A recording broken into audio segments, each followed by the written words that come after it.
E já aqui estamos com a Cristina Rodrigues. Olá, Cristina, bem-vinda ao CC. Bem-vinda ao CC. Olá. Nós estamos entusiasmados e nervosos. Sim, é verdade, estamos nervosos e acabaste de nos ver a fazer mímica. João Baião. Mas estiveram ótimos. Gostaste? Gostei muito. Boa. Já tinhas adivinhado o João Super Baião. eficientes vocês.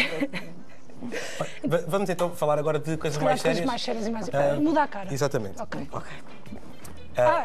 Achei que ias perguntar. Ok. Pronto, tu apresentaste vários projetos de lei. Eu gostava de começar por falar da proposta de revisão da composição do Conselho Nacional de Cultura. Sim. Que propões que deve deixar de ter assento à atividade tauromàquica, certo? Sim.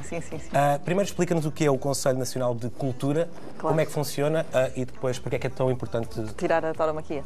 Olha, primeiro que tudo, o Conselho Nacional de Cultura é supostamente o órgão consultivo do Governo em tudo o que diga respeito à política cultural. Portanto, é importante, não é? O que é que acontece? Apesar de existir este órgão, os governos não têm ligado muito. Portanto, o órgão só tem que reunir se o Governo pedir. E uma das coisas que eu proponho é precisamente que este órgão reúna trimestralmente para que o setor cultural seja ouvido com regularidade e não só quando o Governo entende. Depois, para além disso, se nós formos ver aquilo que existe atualmente, temos representado o cinema, temos as artes, temos a literatura, temos os autores e depois temos lá a tauromaquia, que me soa assim um bocadinho estranho, pelo menos a mim. Isto foi uma alteração que aconteceu só em 2013, portanto, antes o Conselho já existia, mas a tauromaquia não estava representada. E depois, a tauromaquia é uma secção especializada, cada secção é composta por várias entidades e quem é que nós temos lá? Temos a Ordem dos Médicos Veterinários, temos a Direção-Geral de Alimentação e Veterinária, temos associações de produtores de gado bovino. Quer dizer, e tu pensas assim, ok, o que é que estas associações ou estas entidades têm para contribuir para o panorama cultural em Portugal?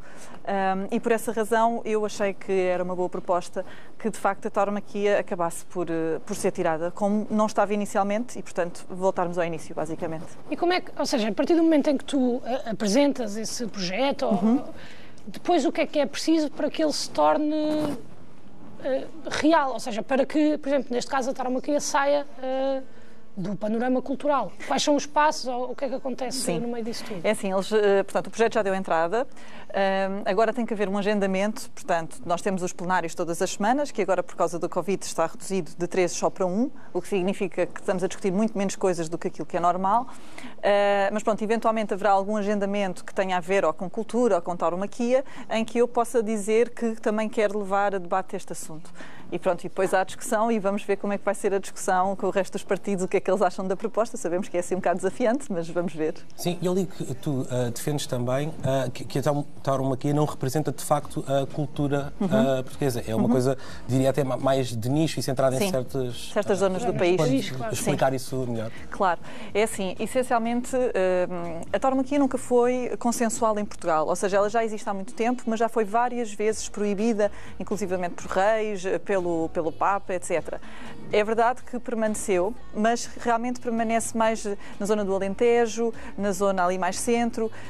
A grande maioria do país não tem esta tradição tauromáquica, digamos assim. E o facto de ser tão pouco consensual demonstra que realmente não é uma questão identitária do povo. Nós, por exemplo, quando pensamos em fado, pensamos em Portugal. Quando pensamos em tauromaquia, na minha opinião, obviamente não. Não, mas sim, pode ser associada até a outros países. Sim, mais à Espanha, por exemplo, do que será a Portugal. Exatamente. Sim. Tu também apresentaste outro tipo de propostas. Neste caso, apresentaste uma proposta que propõe que os crimes contra a liberdade sexual tenham, por exemplo, um caráter público. Sim. Lá para casa, para as pessoas perceberem mais ou menos o que é isto. Primeiro, o que é que pode ser considerado um crime de caráter contra a liberdade sexual. Sim. E o que é isto de ser um crime de caráter público. Ok. Então, explicando, se calhar é mais simples começar pelo que é o crime público ou sem ser crime público e depois para os crimes sexuais. Nós temos vários tipos de crimes, é a natureza dos crimes. Quando nós falamos de um crime que é público, é um crime que o legislador entende que é contra toda a sociedade. Mesmo que aconteça só com uma pessoa, é uma conduta tão negativa que deve ser sempre censurado. No caso de um crime de natureza particular, normalmente pode ser um crime de injúria ou difamação, por exemplo, eu chamo-te um nome, uma coisa assim do género, ok, é crime, o legislador protege, mas só diz respeito àquela pessoa. Se aquela pessoa sentir que foi afetada e que quer apresentar uma queixa, pode fazê-lo. No caso do crime público, aquilo que nós achamos quando estamos perante os crimes de natureza sexual, em especial certos crimes, como por exemplo a violação, que são crimes que eu considero que são crimes de género. A maior parte, mas tipo 90% das vítimas são mulheres. Nós não estamos a cometer, ou a pessoa não está a cometer o crime só contra uma mulher, é contra todas. E por esta razão é muito importante tornarmos este crime público para que qualquer pessoa possa fazer a denúncia e também para que a vítima ou a sobrevivente não esteja limitada por 6 meses que tem para fazer a queixa, que nós sabemos que às vezes, depois de acontecer uma situação deste género, as pessoas ficam muito vulneráveis, não têm capacidade de decidir logo se querem avançar ou não querem avançar com uma queixa e, portanto, é importante que estejamos todos com ela e que possamos todos contribuir para que este procedimento avance. Aliás, aconteceu agora há pouco tempo uma situação, não sei se diz, Pedro, que... Estes crimes contra a liberdade sexual contemplam também exatamente aquilo que aconteceu. Podemos explicar muito rápido, foi num direto de YouTube ou de Instagram de alguém, que, pronto, um rapaz mais ou menos insinuou, ou disse mesmo, eu não vi o vídeo. Disse mesmo. Não, ele disse mesmo, sim. Pronto, que tinha cometido uma violação. Isto é um crime, o que tu propões é que isto seja um crime público, qualquer pessoa possa denunciar isto, certo? Sim, sim. Neste momento, aquilo que a lei diz é que, apesar de não ser um crime público, é um crime semipúblico, é que o Ministério Público pode, se quiser, tendo conhecimento do caso, investigar nos 6 meses seguintes.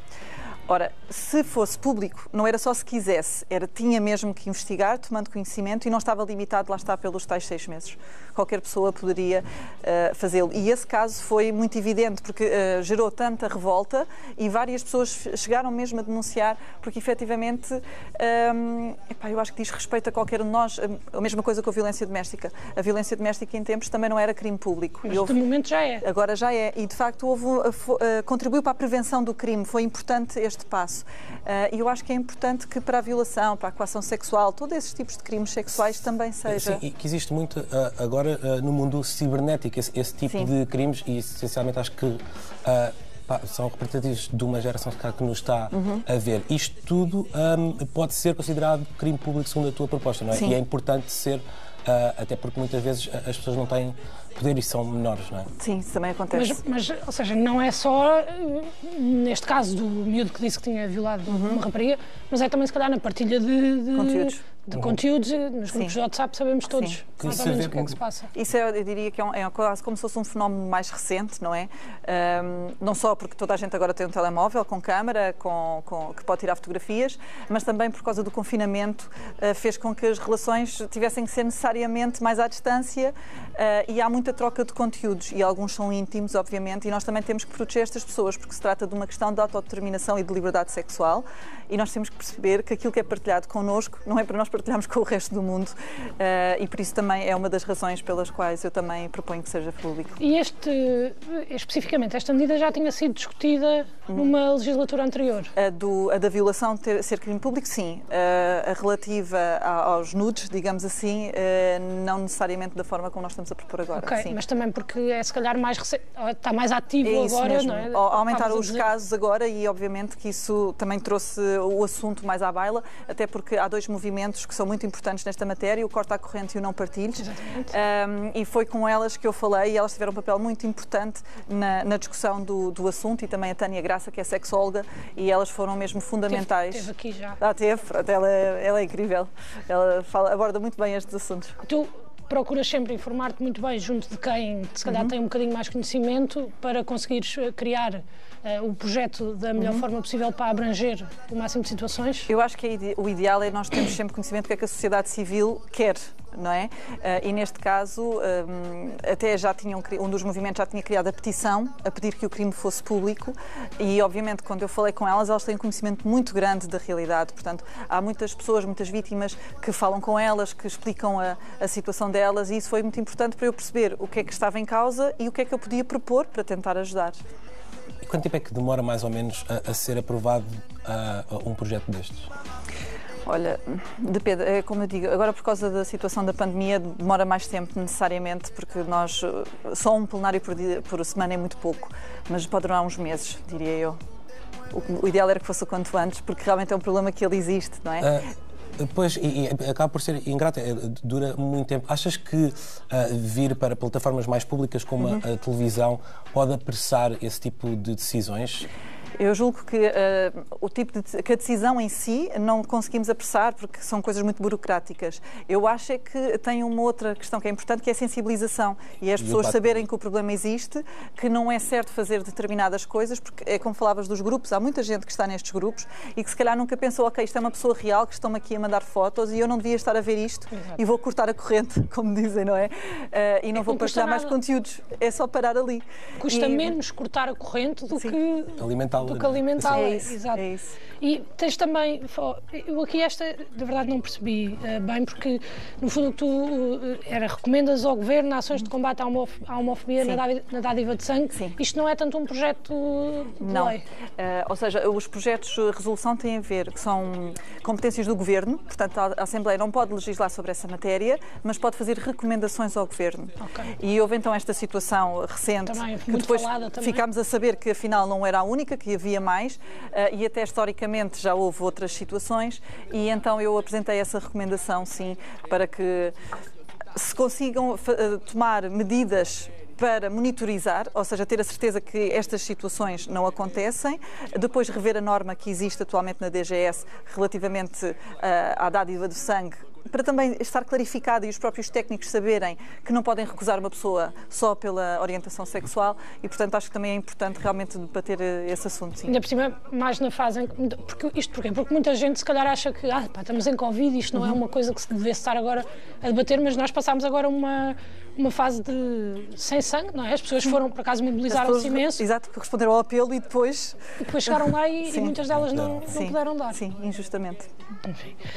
Entretanto, também te queria perguntar, aqui é mais no caso da violência doméstica, sim, mas caso eventualmente venha a ser considerado crime público estes crimes contra a liberdade sexual, como é que as pessoas devem agir? Ou seja, porque eu acho que muitas vezes, sim senhora, a violência doméstica é um crime público, eu sei que o meu vizinho, eu não sei, não combinada, bate na mulher, e o que é que eu faço? Eu vou à polícia e digo isso? Como é que nós agimos quando achamos que se está a passar alguma coisa? Eu acho que, assim, não é uma resposta fácil, porque depende muito de cada caso e também do nível de risco de cada caso, não é?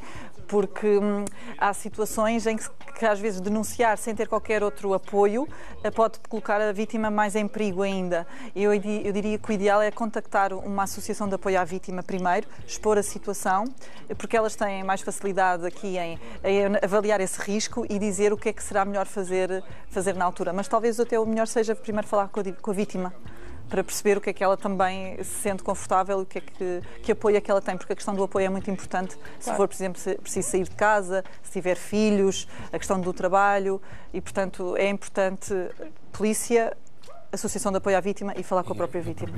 Até porque, lá está, como estavas a dizer, são situações muito delicadas e nós às vezes a meter-nos podemos estar a piorar, mas isso não significa que não possamos agir de alguma forma. Claro, devemos fazer alguma coisa, sempre.